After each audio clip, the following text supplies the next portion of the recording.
versus Lucas Hocha. Lucas Hocha making his debut. I believe, yeah. I'm gonna keep it a buck. I don't know much about him. Good record. Fought in the Contender Series. Damn, he actually looks pretty good. Oh shit. Alright, I'm going Hocha. Clayton Carpenter's really good. Not really good, but he's decent. And he's very strong. And I could see him overpowering Lucas Hocha. He doesn't look like the biggest flyweight, but I don't know. I just saw him land a nasty knee on the Contender Series. So I'm going with him. Next fight, Dan Arquetta versus Cody Haddon. Cody Haddon, I know, is a pretty good prospect. I think just lost to Steve Herzeg. I believe that's his only loss. Dan Arquetta, I think, is underrated. Strong grappler, kind of meatball build, but very good scrambles. Like, he's a legit grappler and he has good cardio. So I could see him winning by decision. Cody Haddon. Let's see how big he is. Oh yeah, I gotta remember him. Yeah, he's pretty good, but I do think he's a little bit small for Dan Arquetta. And I think Arquetta's gonna overpower him with his strength, because he's quite a strong dude. So going Dan Arquetta by decision. Next up we got Juliana Pilarstri versus Corey McKenna. I'm gonna keep it a buck. I don't know anything about Juliana Pilarstri. She's stepping in on short notice, which isn't a great look, but Corey McKenna is not the strongest fighter. Lost to Elise Reed. Like, come on, bro. She's kind of like, she's a grappler, but not the strongest grappler I've seen. I don't know much about Pilarstri, but I know that Corey McKenna isn't great, so I'm going Julia Pilarstri. Next up, we got Junior Dafa versus Sean Sharif. This is a short notice matchup. It used to be supposed to be Chris Barnett versus Waldo Cortez. Now Waldo Cortez pulled out, so Junior Dafa stepped in, and then Chris Barnett pulled out, which I'm glad because he deserves to fight in front of a crowd. You know, it's a wasted opportunity having him at the fucking Apex. So I'm kind of glad that fight's not happening. But Junior Dafa, not bad on the feet. Oh, Sean Sharif, just looking at him, he does not give me good vibes. Kind of a fat heavyweight, which I mean they all are, to be fair.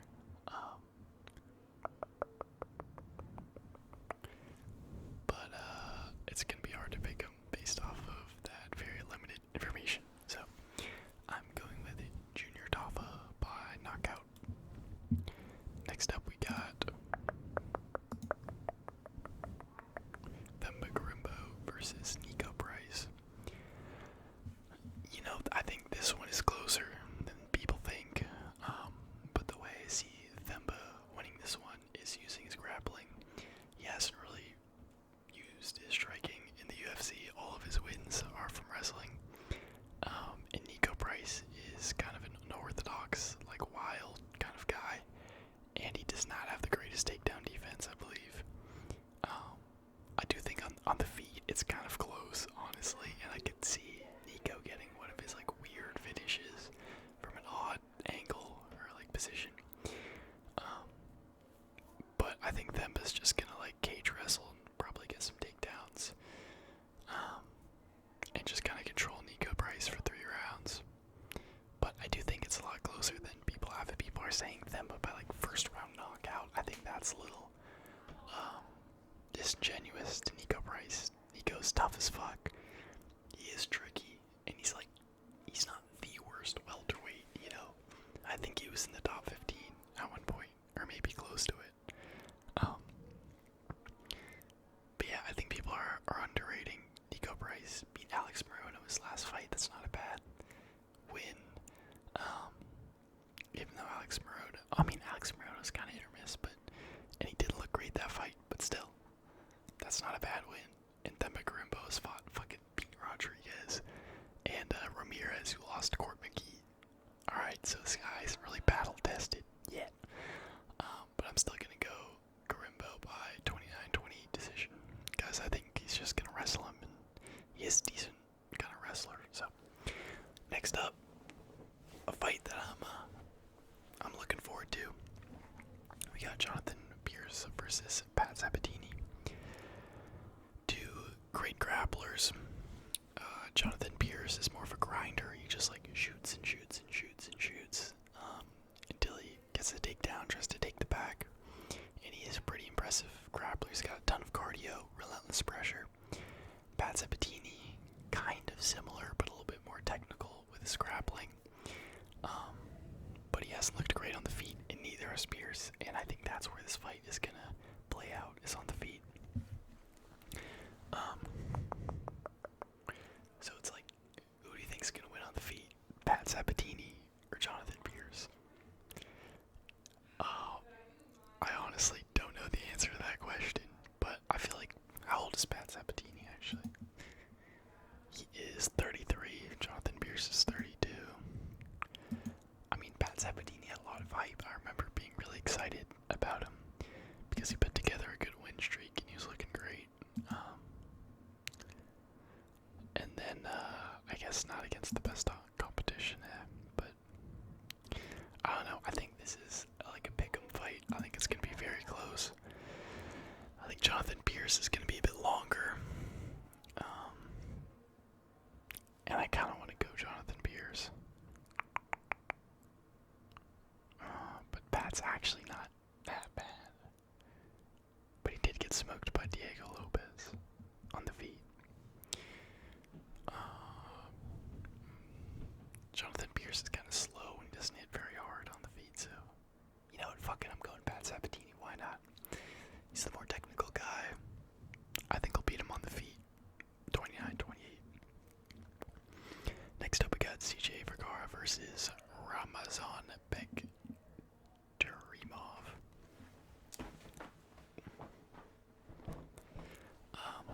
I like CJ Vergara. He's honestly one of my favorite flyweight fighters just because he's always an underdog in every fight I've seen him in.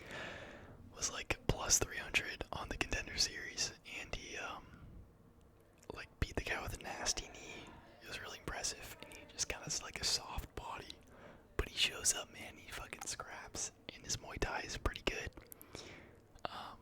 But he's going against an off, and the last time he went against a good grappler, he got kind of cooked. And I'm like, oh my god, this guy has 600k followers on Instagram. What the fuck? Bro, what kind of flyweight has 600k on Instagram? That's not in the UFC. I mean, bro.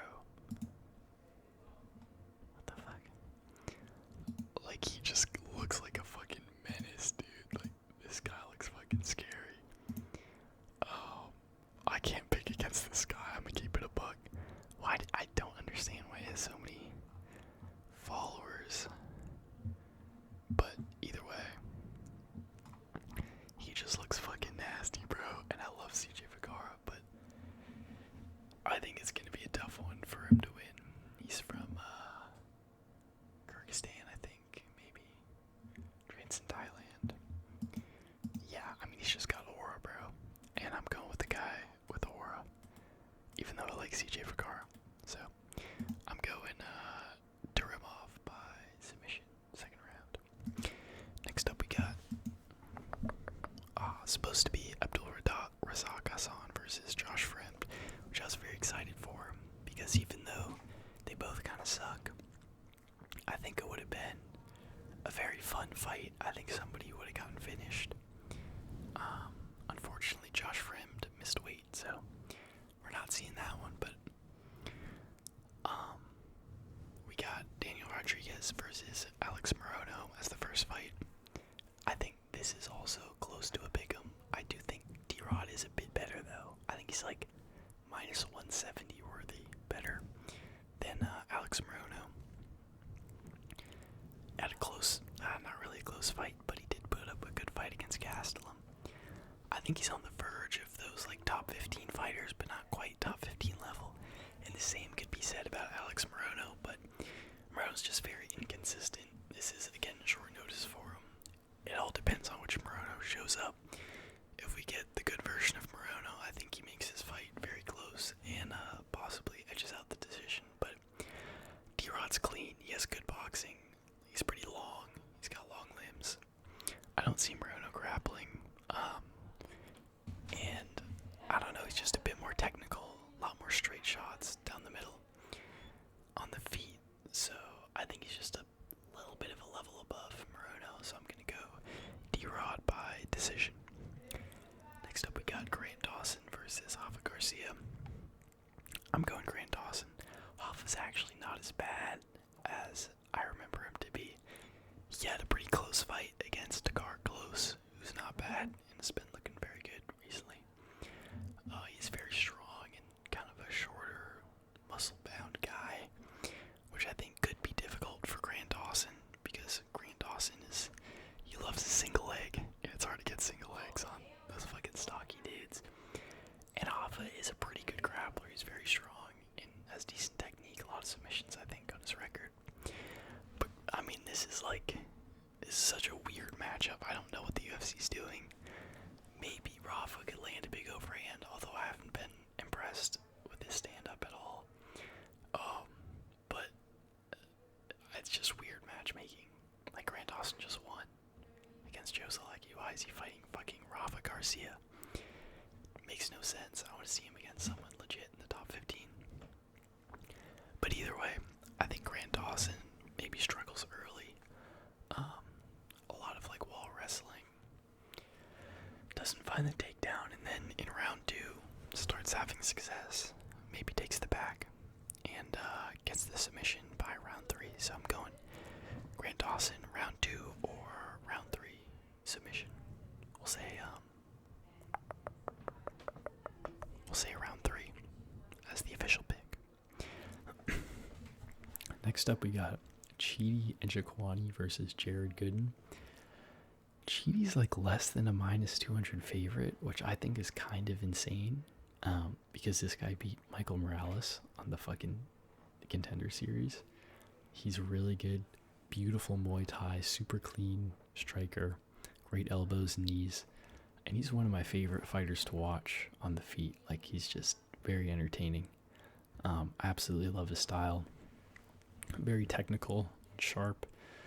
Does have a bit of a chin issue. He does kind of give up sometimes. And that is something to be noted against Jared Gooden. Gooden's a guy who I've tried to fade before because he does not look good. He just doesn't look great on the feet. He's not the most technical guy, but he does have power. He lost to Alan Jouban, bro. Lost to fucking Alan Jouban. And Carlston Harris. And I bet on Wellington Turman to beat him, and then he fucking rocked Wellington and submitted him. So, yeah, that one was a little bit unfortunate. But I think Chidi's just the better fighter, dude. I think he should win, on paper. No Anthony Smith. He should win. He's way more technical, way better competition that he's fought. And Gooden's, all he's got is power, pretty much. He might try to wrestle Chidi, but I think he's been around for a while. I think his takedown defense will hold up. Yeah, it's just a bit of a weird one, because I could see Jared Gooden somehow catching Chidi with a right hook or something. But I'm going Chidi, man. I do think he's kind of levels above in terms of skill and ability. So, yeah, I'm going Chidi by round 2 TKO. Next up, we got Brad Tavares versus Park Young-jung. I think this is a pick'em too. I really like Park Young-jung. I love his style. It's very interesting. I love his nickname too, the Iron Turtle. But he's a pressure boxer, and he has good takedowns. But he has a fun style of grappling. It's not boring where you're against the cage. He'll just take guys down over and over until they gas out and get tired and, find the finish. I think he got robbed against Muniz. I think he won that fight. And I think he got robbed against Eric Anders too. Brad Tavares is a guy who I have thought previously was underrated, but recently he's kind of been living up to that underrated status. Um, got knocked out by Bruno Silva. That's not a great look. Uh, beat Chris Weidman, and then what was his last fight? Oh yeah, he got cooked by Gregory Rodriguez, which I kind of expected. But yeah, he's a guy who I thought was pretty decent whenever I'd watch him fight. Amazing takedown defense, like decent boxing and Muay Thai. But he just has seemed to have, his chin's gone, you know. But I don't think Park will knock him out. And I think Brad will definitely defend all of his takedowns. So I think it's going to be a striking match. And I think they're pretty even on the feet. But I do think Brad has fought the better competition. How old is he? He's 36. Like, it's hard to pick Brad Tavares in 2024. He's been around for a long time. You know, it really does feel like he's on his way out. He's going to be a lot taller than Park. I think it's going to be a super close fight, but I got a feeling in my boy Brad Tavares. So I'm going Brad Tavares by split decision. Next up, we got Brandon Royval versus Tatsuro Taira, main event of the evening. This is a pretty interesting fight to me. I love Brandon Royval. He's one of my favorite flyweights.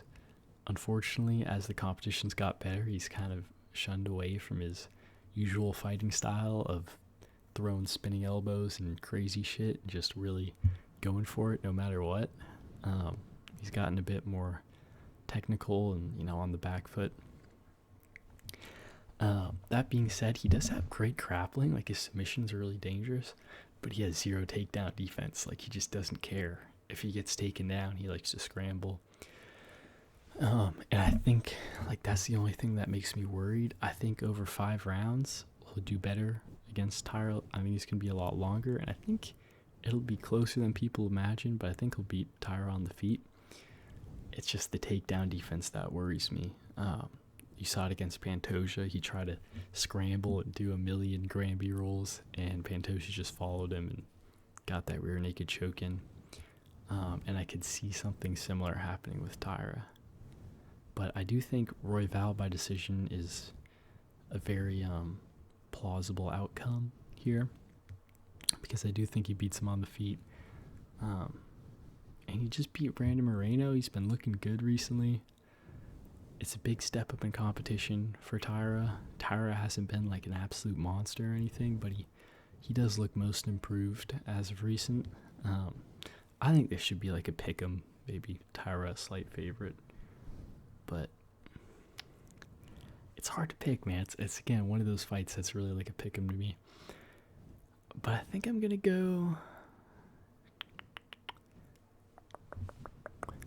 have to go with